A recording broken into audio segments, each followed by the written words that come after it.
ensued. Sorry we're still not doing OBS, mine's still broken. But, yeah. Today I want to make a video for, Tanjiro versus Jonathan Joestar, the next death battle. Mainly because this is a fight I really like. It's basically the perfect blend for me of a character I know a lot about and I love, versus a character I don't know anything about and I'm really excited to learn about. At this point, both of their little trailers have come out, so we've seen a lot of what Death Battle's giving them.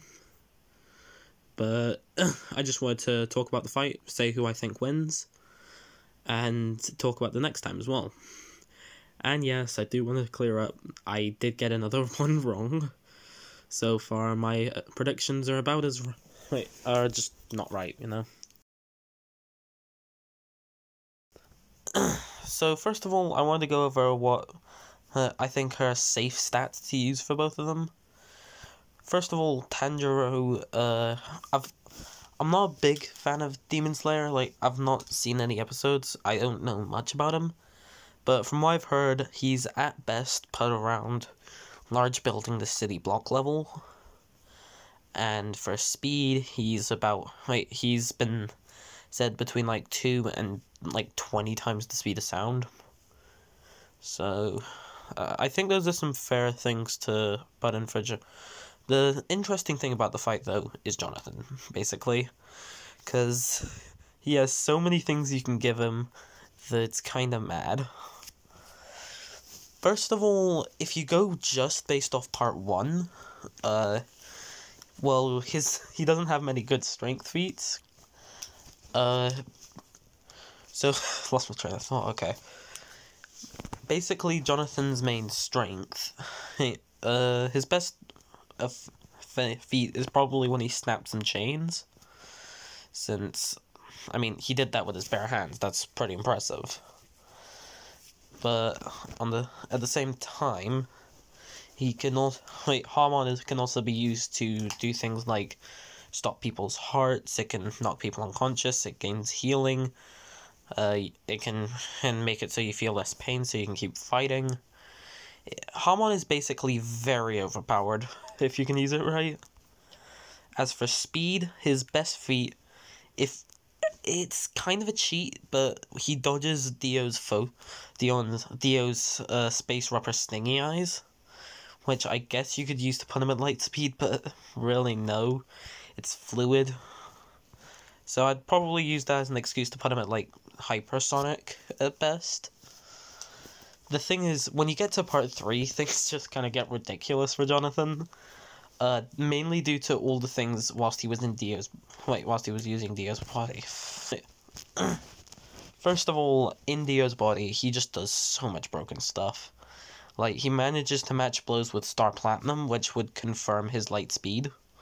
Heck, Death Battle would put him at hundreds of times faster than light. Also, the Road Roller would give him a massive strength feat. And, again, he was able to match blows with Star Platinum, so that would make an argument for, city block level strength. The thing is, it's just not fair to give him these.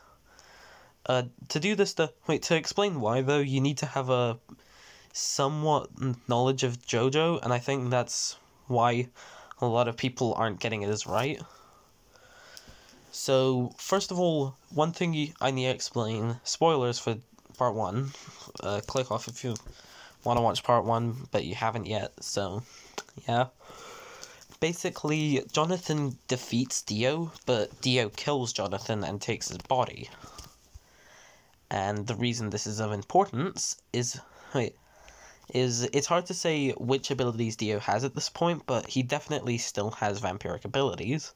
He's a vampire, and he can do things like drain blood, create hybrid monsters, which is literally what he did to create the body.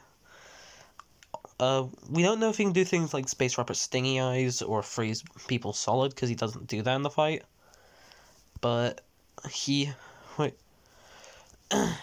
does do other things, and the thing is, one of Dio's abilities is, I feel like some people have forgotten this, but it's super strength. So basically, you can make an argument that every one of Jonathan's stats in part 3 doesn't count because Dio's body, he is just making his punches stronger with super strength. And that would kind of make sense because we see Jonathan able to do something like break a chain, but being able to lift the road roller or I don't know, who match blows with Star Platinum, I don't think is something he'd be able to do on his own. So instead of Jonathan just magically becoming 10 times stronger between parts, he was under the water, not in a flippin' gym. I think it's fair to say that only part 1 counts because stuff from after part 1 can easily be explained off as Dio's body.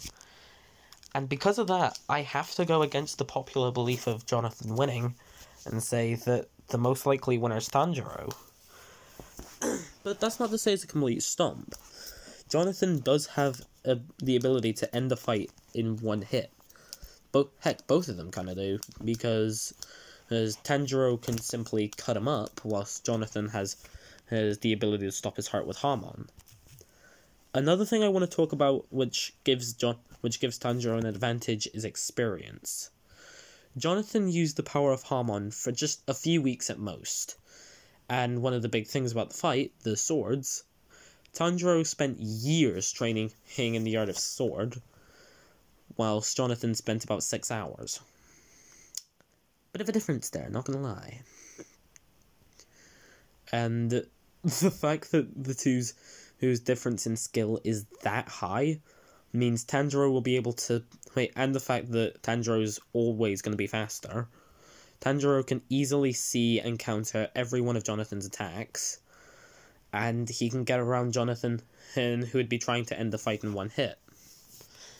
Basically, I don't see a way that Jonathan can kill Tanjiro, because he can't catch him, B, he doesn't have the strength to put him down in one go, and C, Tanjiro can react and think around everything Jonathan's gonna do. It also doesn't help that, no offense, but Jonathan's kind of the dumbest of the joestars. He ain't pulling anything as big as say, I don't know, Joseph or Jotaro. I mean, maybe he could pull some Josuke level stuff, but yeah. Also, I want to quell the rumor that this fight is over in a minute because of the passion, aka Jonathan's unofficial stand. Even if he had that stand, I still think Tanjiro wins because he's just so much faster and so much stronger that it's a non-factor, basically.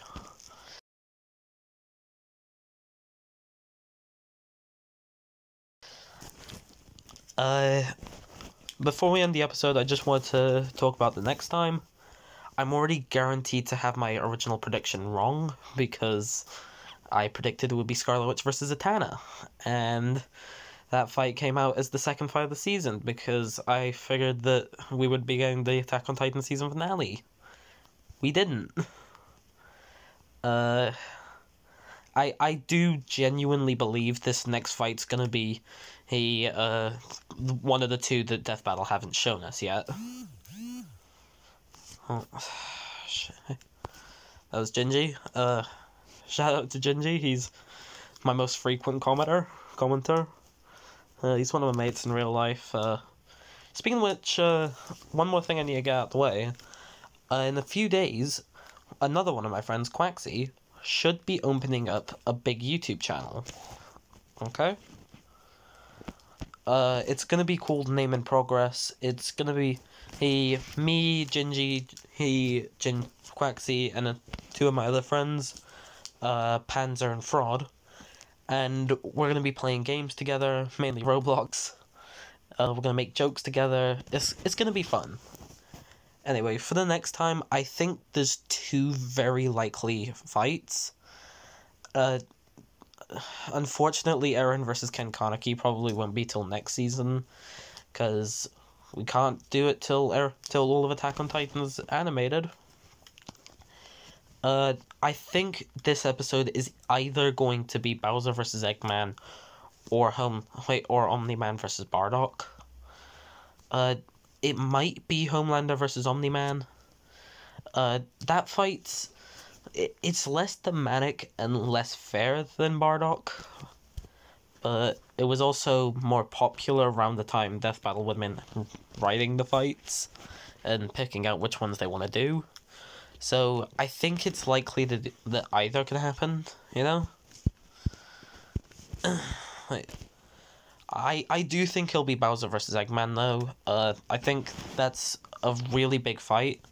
Sonic 2's just come out. I think makes sense for it to happen around now, you know? But I do think the other fight will probably be Omni-Man versus Bardock. And if so, it's a surprisingly close match. I honestly don't know who wins.